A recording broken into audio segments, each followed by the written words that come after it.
আপনি এখন 1 বছর কাজ করেন, 1 বছর দৈনিক 12 ঘন্টা করে কাজ করেন, এবং 1 বছরে ধরেন আপনি 10 লাখ টাকা আর্ন করেছেন। এই 10 লাখ টাকাকে আপনি 300 বছর রেখে দেন, আপনার টাকার অস্তিত্বই থাকবে না।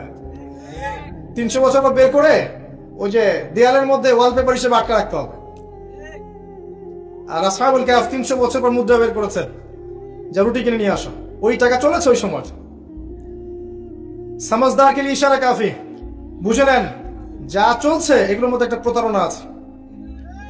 এবং দরিদ্রদের, দুর্বলদের, আমরা তো দুর্বলদের সম্পদকে এভাবে সাক করা হচ্ছে, রক্তের মতো চুষে ফেলা হচ্ছে।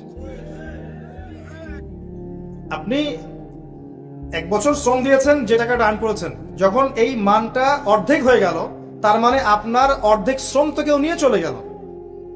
শুধু মুদ্রার মান কমে যায়নি, আপনার শ্রমটাও তো কেউ নিয়ে চলে গেল। আমি যদি আপনাকে বলি, আমার ফার্মে কাজ করেন, 1 বছর কাজ করেন, আমি আপনাকে 6 মাসের স্যালারি দিব, করবেন?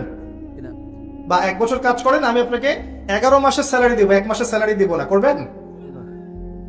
আপনি 1 বছর কাজ করছেন, সম্পদ জমাচ্ছেন মাশাআল্লাহ, ইলেকট্রনিক পেপারে মাশাআল্লাহ, এবং ভাবছেন যেটা সাস্টেইন করবে, রেখে দিচ্ছেন, দেখছেন মান কমে যাচ্ছে। তখন আপনি আপনার শ্রমটা হারালেন। কে নিচ্ছে আপনার শ্রম? ওই যে পশ্চিমরা নিচ্ছে আপনার শ্রম, পশ্চিমরা চুষে নিচ্ছে। ওরা দেখেন দিন দিন রাইজ করছে। এরপরে আবার সুদ আছে, এর উপরে আবার সুদ আছে, তারপরে আবার এই যে আপনার যাকাতটাকে আমরা সরিয়ে দিচ্ছি, তখন আরো অবস্থা খারাপ। সমাজটা সাম্যাবস্থা থাকছে না, ইকোনমিক, এটার মধ্যে ব্যালেন্স কমে যাচ্ছে। আল্লাহ পাক বোঝার তৌফিক দান করুন, আমিন।